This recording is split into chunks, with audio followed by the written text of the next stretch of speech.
Welcome to Masters of Supply Chain Weekly News Digest. I'm your host, David Warrick. I'm joined today by my dear friends, John Church and Sasha Koff. Welcome, and what a boring week. Nothing really happening. Supply chains are running as they should. Nothing really to report. I don't know what we're going to talk about today, guys. I really don't. I agree. It's totally boring. Nothing going on. I Wait a think minute. that We're if I, past we're past April Fool's Day, right? So right you know, now we have no excuse to be fools. Well, It's interesting. This is if I looked at the markets today, maybe news indigestion might be a more apt title for our segment. We had hoped, I think, that clarity around tariffs was going to bring some stability. People knew what they were going to be dealing with. The markets responded favorably earlier in the week when Liberation Day was announced, and I think that with the advent of the poster board out on the lawn, out on the Rose Garden lawn, I don't think anyone got a ton of clarity as to where things were going to go. And I think once again, it becomes a question of, and then what's next? Because obviously a broad base of tariffs across almost everyone we do business with and trading business with leads to some sort of repercussion, some sort of follow-on tariffs and responses. So who knows what we're up against now? and this is yeah, this is one of the challenges, which is it's not only, we've been talking about tariffs for weeks. We all knew something was coming. But even the way that it's been presented is still, it's really difficult. The phone calls that I'm getting are more about explain to me in simpler terms how to think about this. And that's kind of worrying whenever so many things are, the first wave goes in, pretty much immediately. The reciprocal tariffs happen on the 9th. And it was I don't like to call it a landmark day, but it was a landmark day in terms of, okay, global policy is now going to shift, and this is going to have a huge impact on supply chain. yeah, yeah. I mean, my phone is similarly ringing, David, too, which is help me understand. And I think some of the folks that I'm getting phone calls actually expected there to be write-ups. So, for example, the pharmaceutical industry thought there was going to be stuff included, which was punted. But obviously the medical device sides, et cetera, right, are there. So I think there were also some surprises that came out as some of these announcements rolled out as well, where people are now just waiting to say, okay, well, now what? Right, because they had Right. started to pull through some scenario planning and some actions, and now they're trying to understand where, did they overplan given what they thought was going to happen Yeah. versus some people under planning. And I think to your point, right, just trying to decipher what is really there, I think is a challenge for a lot of people right now. And so just to try and unpack little bits and pieces of it, and there's so much, by the way, we're not going to be able to unpack it in this No. session, but let's see how far we get. So I think the big shock for me was the universal and then the reciprocal, because when I first read it, I just assumed that the reciprocal included the universal, and then when Right. I actually read the executive order, it's well no, it's in addition to. The It's like, stacking. Yep. Yeah. wow. That's so suddenly Vietnam is at 56%. So if you think about a company like Nike, so Nike, based on the original tariffs years ago, they moved production. So now their current portfolio, there's about 11% is made in China, but 44% is now made in Vietnam. Right. So 44%. So if you think about, my head's spinning a little bit because on a universal tariff of 10%, or even if the universal tariff was 20%, all of the things that we've been talking about, negotiating with suppliers, doing some strategic inventory moves, all of those things, the impact to the consumer would have been there would have been some reckoning. I don't know Mhm. how you do that with a 54% tariff or a 56% tariff. I just can't get my head around it economically. Yeah, and I think that's been some of the calls that I've been getting over the last, I'll say 18 hours, which is, oh my goodness, we anticipated certain pieces, and now how do we start to think about these price increases? Do we absorb? Do we pass it all on to the customer? Do we Right. split it between the two of them? I feel like I'm back at economics and accounting 101, right? In terms of, where does it cross the line on that lovely graph? Right, in terms of inflection. But I think these are real things, right? Because it's no longer about where do I put inventory and what's my position in terms of alternate sourcing, but now I've got to really give some very solid thought in terms of what the pricing strategy is that I want to use around both the inventory I have on hand as well as the stuff I've got in transit as well as in the manufacturing side. And so I think folks are trying to kind of bucketize these three places and ways to run models with an understanding that, you know, we've got this first tranche, we've got a second tranche, maybe it gets repealed. And so I think they're starting to also think about the flow of their physical goods, not as just one bucket anymore, but almost from the standpoint of where are there logical breaks that allow me to make some of these financial decisions around my inventory life cycle in a way that I don't think we've seen. So Sasha, as we were talking, you know, over the last several weeks, there was a bit of a, hey, let's do some scenario planning, but we don't know what this is going to turn out to be. So let's wait and see. We're not going to go do anything. We're going to think about it. We're going to do analysis to understand our options. Do you think that these changes, or David, do you think that these changes suddenly drive you into action, or are we still in the, hey, it's only Wednesday or Thursday, we don't know what's going to happen on Friday? You know, so we can redo the math. It's going to be interesting. We're going to get a lot of board people, you know, asking follow-up questions, and all of our business leaders sending us emails. But the truth is, have we got a policy, or have we got a opening bid? I think it's an opening bid. I expect fully to see a slow trickle of exemptions. I think that it was really interesting, even the choreography around the Rose Garden yesterday, where the initial part of the president's speech called out Apple, called out Nvidia, called out TSMC, and I just, you know, in the back of my head, I was kind of thinking, okay, that to me sounds like that's exactly what the president's agenda was. Show me investment in the US, show me bringing manufacturing back home, and then we'll be able to talk about what this actually means. So I think that, you know, there's a period of shock and awe, and I don't know how long that's going to last. And then I fully expect to see some level of concession making. And at the same time, the rest of the world is also going, you know, China's already saber rattling this morning for sure. The car companies are talking about shutting plants and laying off workers. And I think that the American consumer is waking up this morning going, wait, hold on, what? What just happened? Because there's the example of the washing machines in 2018. And there was a tariff put on washing machines in 2018. Across the board, the price of a washing machine in the US rose by 34%, whether that was a US machine or whether that was a European machine. Because again, the way that this works is if European goods are more expensive, US manufacturers aren't going to continue to sell at a discount. They're going to increase their prices at some percentage, which will be passed on to the consumer. It's the law of retail. It's the way that it works. Absolutely.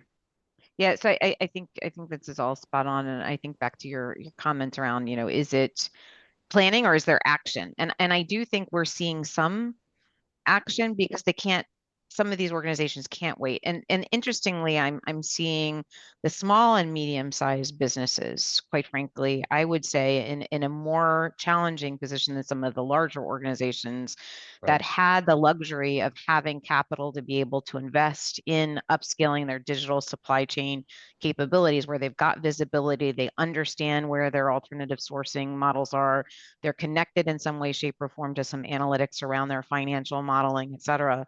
Whereas the small and medium-sized businesses, right, they're so cash crunched that they haven't been able to do that. And so while the intention in some ways is to try and revive the small and medium-sized business, I think what I'm actually seeing play out, at least in some of the conversations I've had this week and leading up to the last day, has been that it is putting truly a burden on these small and medium-sized businesses because they do not have the digital capabilities and the data to help them make some of these decisions. That I think the intention of some of these moves is to help make them stronger. It's actually making them weaker because of where they were in their capabilities, which is, it's very interesting to see that play out real time. Yeah, absolutely agreed. And there is, you know, there's just numerous examples of small business owners have been trying to place bets and they might have got it completely wrong. You know, I read a story about a wine importer in North Carolina who made a huge bet on trying to get products in before tariffs hit, and that Yeah. bet didn't work out that well. I think about those small businesses that bet wrong. Think about how many small businesses have been enabled because they've figured out how to use a digital supply chain in order to leverage suppliers in China, suppliers in other places, and all of the sort of home businesses that have become part of the deal. We don't talk about those very often, but I have lots and lots of friends who have sort of gotten into side hustles that are trying to figure out, oh my gosh, what does this mean to me? What does this look like? It's I don't think we understand sort of all of the ripples, even if this were going to be the last word. I have no thought that this will be the last word at this point. I think there's a lot of people right now who have literally taken their iPhone and trying to blow up to see which country and what, because they took a screenshot of President Trump holding out his flip chart. No, and that's and again, like I always like to understand, what the real world thinks, and I go on Reddit and read profusely. And really interesting the commentary there yesterday in terms of if you take the left-hand side of the chart and the right-hand side of the chart, it's really the trade deficit. Yeah. And the trade deficit as a percentage and then halved. And that's like, well, no, surely that couldn't be right. And then there was numerous examples of people taking it country by country, Japan, 146 billion versus 73 billion. And you take that as the trade deficit, and that's a 46% or 47% trade deficit. And you half that and you get the 24%. 4%. Yep. It's going to be interesting to see. The other thing that I didn't expect, and maybe I just wasn't close enough to it, this idea of it's not only the tariffs that are in place, but also what's been called currency manipulation, the idea of a strong dollar against, and that somehow a weak importer is making our dollars look more expensive to their, and as such, it's imputing trade. You and I had talked offline a little bit around a strong dollar could be good if you happen to be a U.S. based company and you're having to overcome these tariffs, but 47, 54%, the dollar's not going to make up that much of a it's not a challenge. And the dollar's dropped today. The dollar is taking a exactly real beating today. And so it is, one of the questions that I keep on getting is which industries are going to be impacted first.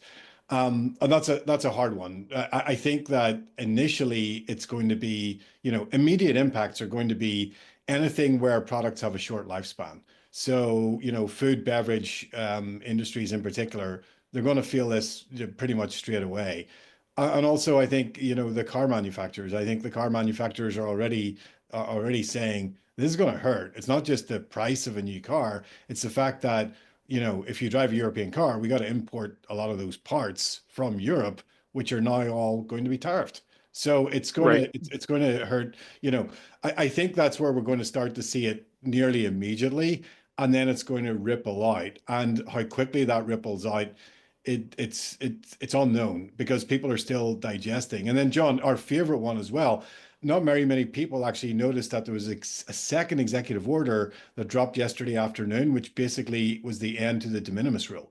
And that came out, after the Rose Garden, which is also interesting because that will have a serious knock-on effect for the freight industry as well, in terms of airline cargo rates coming out of China, and even distribution in the US. So there's the playing field today is so scattered, it's really hard to get your head around it.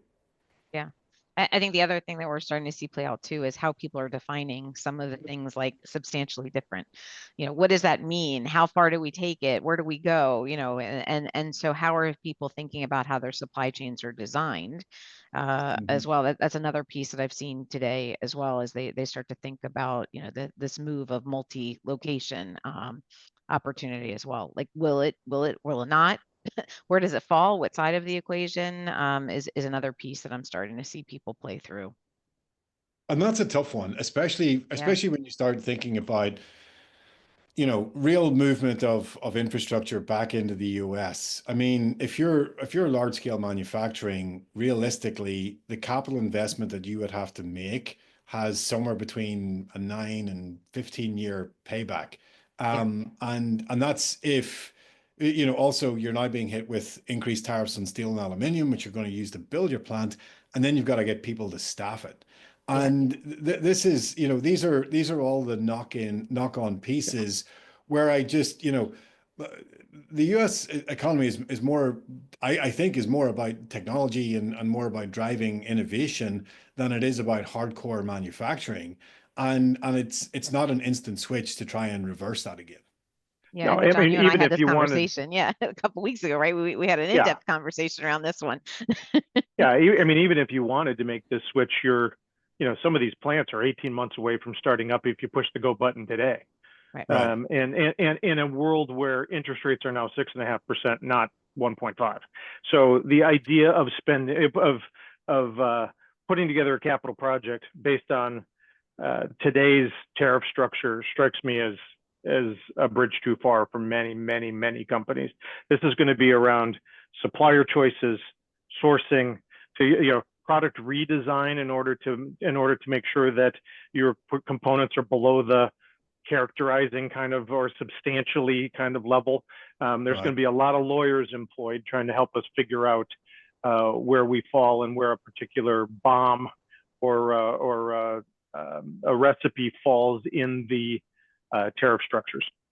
And this is Yeah. shrinkflation, right? So this is where my 30-gram packet of chips will now become a 25-gram packet of chips, but I'll pay even more for them than I used to. And so, you know, product companies are going to have to work hard to try and, you know, design cost out of their products. But that's only one of multiple strategies that now need to be deployed to, I don't think, you know, to my very earlier point, it's like, I don't know how to offset 54%. I don't think you can. So you're going to have to make some level of effort to, you know, to change that 54%.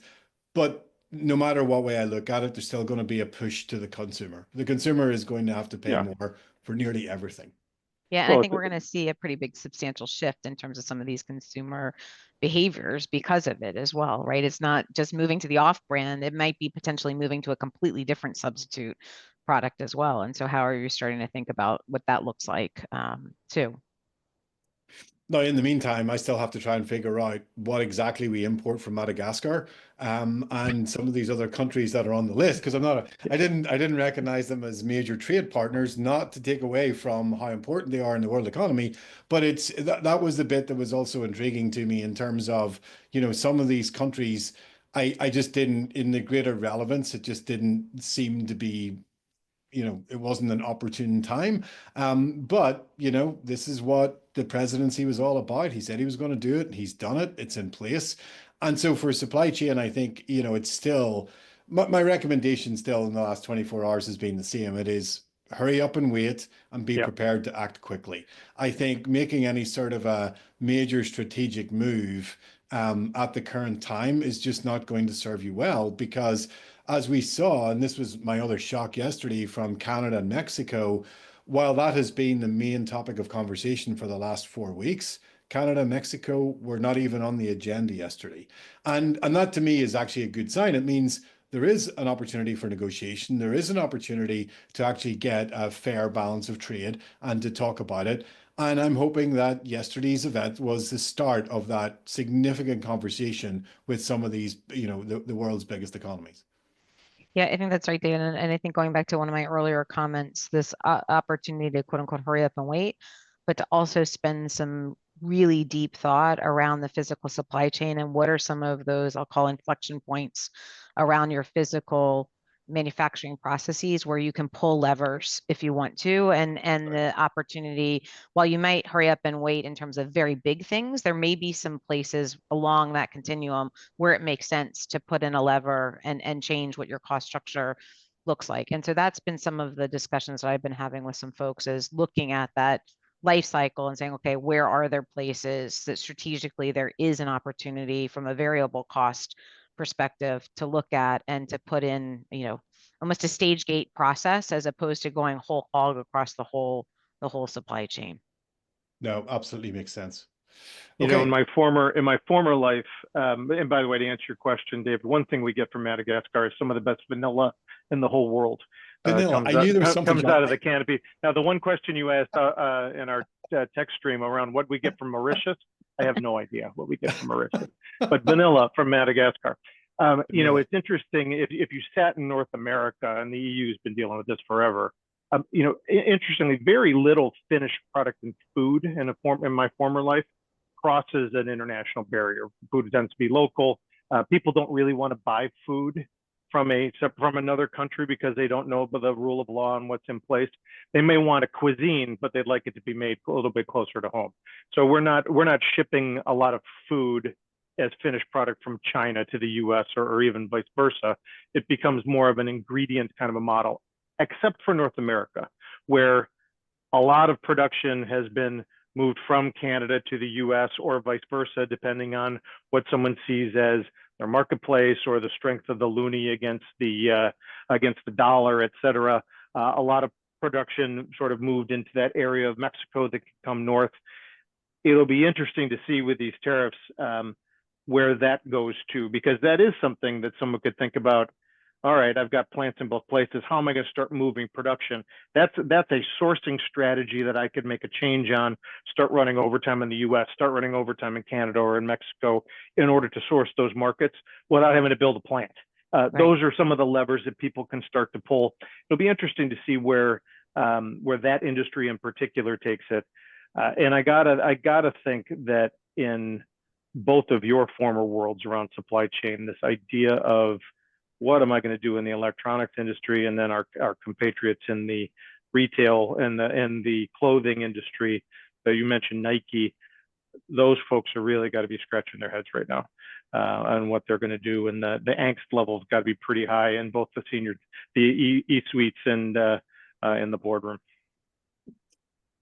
We live in interesting times. We thank do. you both so much for joining me today. Please subscribe to our channel if you like what you hear. Give us a thumbs up. If you don't, please reach out to us and we'll change it up. Thank you so much.